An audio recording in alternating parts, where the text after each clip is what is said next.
Kabila na moni awa ndeko nanga Stani Bujakira Chamala lobi babengisi na lombango papa Kiabula na Kisasa pour tenir discours moko balobi ezali moi mala mota pese explication balobi awa alobi alobaki yango le 30 juin concernant l'ancien président lors d'un meeting de l'Union sacrée.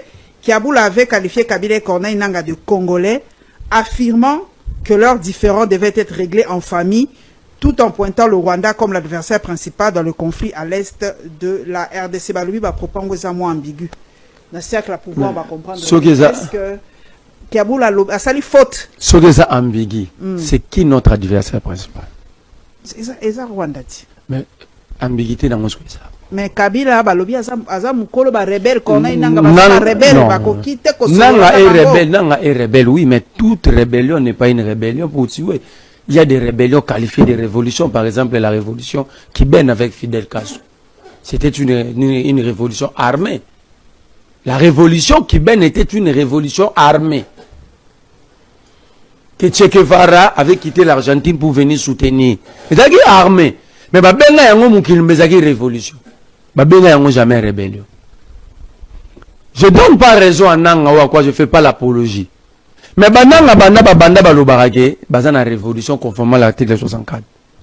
Bah oui, ozo sambe cet article 64 rango. Ozo banaliser yango tout le temps. Nangai na bato bakana dixième. Donc ozo justifier makamuna Je ne justifie pas. L'article 64. Je ne justifie pas. L'article 64 dit ceci. Pour tout ça clair. Tout Congolais a le devoir de faire échec à tout individu ou groupe d'individus qui prend le pouvoir par la force ou qui l'exerce en violation des dispositions de la présente constitution. Alinéa premier, c'est ça. Est-ce que tu sais qu'il n'exerce pas en violation de la constitution? A violé la constitution. L'élection PC deuxième mandat. La loi parle d'une journée, tout ça l'élection pendant 7 jours. Ce n'est pas une violation. Non, regarde la violation à minérité. La rétrocession due aux provinces. Ça fait combien de mois qu'il y a? C'est constitutionnel, non? N'est-ce pas, c'est une violation?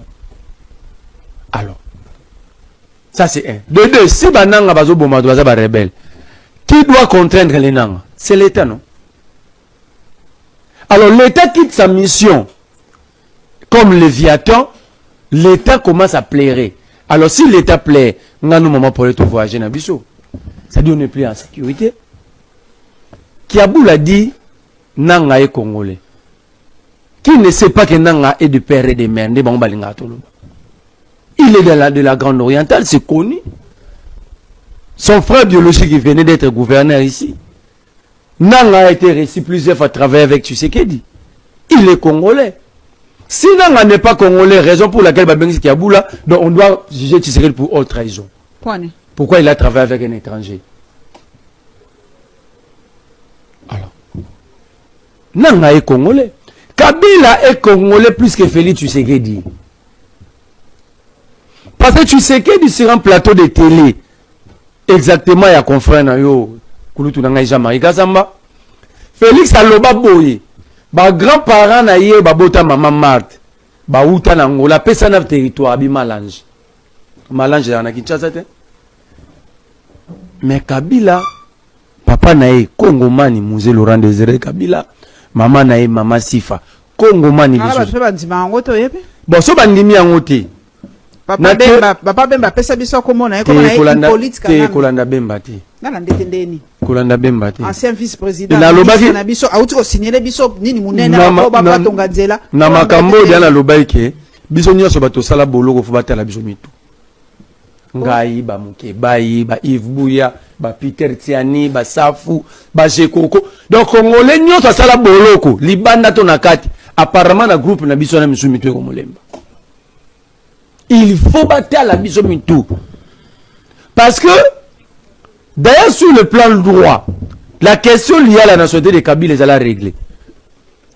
Première condition pour être candidat président, il faut être de nationalité congolaise. Kabila était candidat 2 fois, ou vrai ou faux. C'est fait, c'est fini. Yami Balé. Comment des vivants de son père Mouzé, Mouzé nous présentait Kabila comme son fils. Il était fier de son fils. Il ne parlait que de son fils. Au salaire, vous avez intervenu belé. azobeta to labi mwana ngai na tiki na Kinshasa mboka na sécurité mwana na nga conduisa front nord ya armée de la libération. Qui est l'enfant de musée militaire à l'époque? C'était Joseph Kabila. Et c'est Bemba Rosala l'aise. N'est pas possible Jano Bemba Koufi, to le bagaza mona Jano Bemba te. To Félix Tshisekedi Rosala l'aise, n'est pas possible na to bagaza mona na été. Non. Il fallait contredire musée de son vivant. Je vais vous surprendre que Ibrahim Kabila wana azara mona musée te. Oh. Azali mwana musala pa mama kibawa sera musée Ibrahim wana. Il a été arrêté plusieurs fois na auditorat na Lubumbashi. So na kosa kene Lubumbashi qui était la famille à musée. Na tie na défait qui était là. Donc il y a vanda na Kisasa, aibi tata mwasa musée te. Aibi bande kwa musée te, baza na Tanganyika qui était là-bas. Et puis yebango lelo, mwana musalo bakalinga la zarate.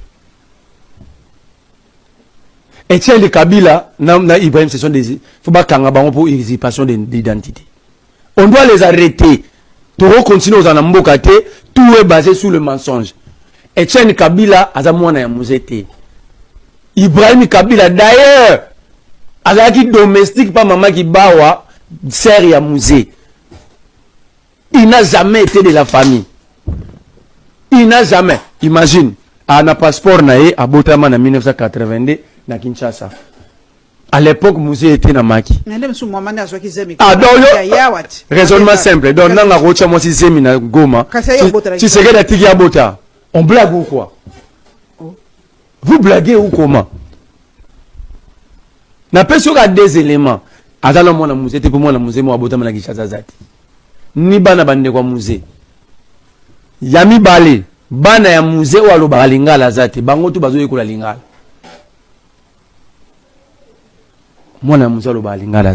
Merci Yaya. Donc, interpeller un gouverneur pour avoir reconnu la nationalité congolaise, il y a bateau pour avoir reconnu les Congolais, c'est une erreur grave et le régime continue à fragmenter la société inutilement. C'est inutile. Qu'est-ce que tu sais que du gagne? Alors que lui-même parle de la cohésion nationale. Parmi les acteurs, il ne faut pas travailler pour la cause. Il y a Kabila dedans parce que Kabila n'est pas. Maman, le bagage, maman, n'a pas aimé, on a pas, il n'est pas bilingue là. Ou a-t-on signé papier sur? Au contraire, mon neno, américain,